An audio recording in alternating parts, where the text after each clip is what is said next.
Step back in time to the 1630s, a decade filled with simplicity, tradition and change. Life in this era was shaped by hard work, community and faith, with a rhythm dictated by the rising and setting of the sun.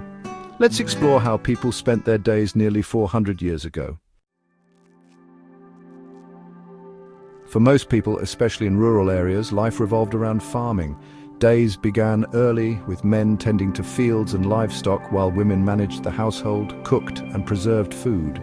The work was physically demanding, but it ensured the survival of families and communities. In addition to farming, women often spun thread and wove cloth, creating garments for their families. Children were not exempt from labor. They helped with chores, fetched water, and looked after younger siblings. In towns, life had a different rhythm. Markets were the center of activity where people traded goods like grain, meat and textiles.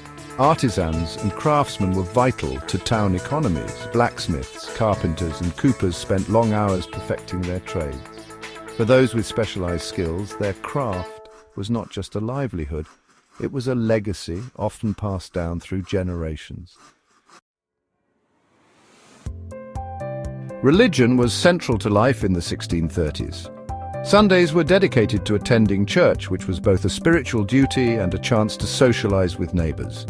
The teachings of the church influenced every aspect of daily life, from work ethics to family values.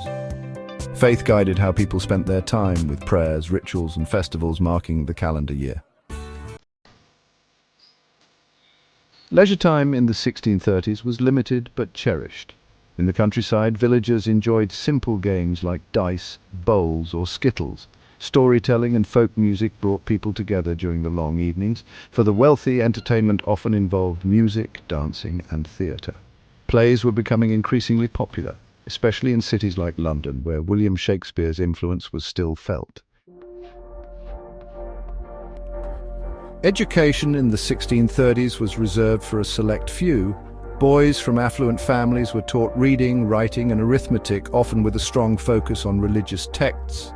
Girls, on the other hand, were typically educated at home, learning domestic skills.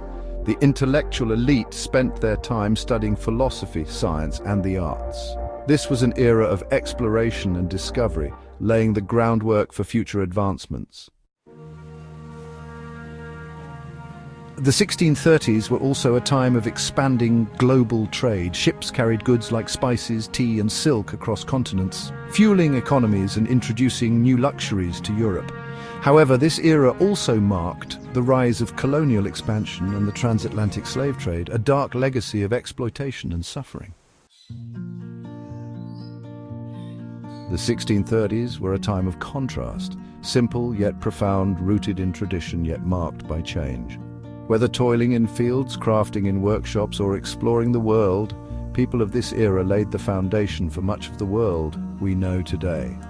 Thank you for joining us on this journey through the 1630s. If you enjoyed this video, please give it a like, leave a comment with your thoughts, share it with history enthusiasts, and subscribe to our channel for more fascinating content from the past. See you next time.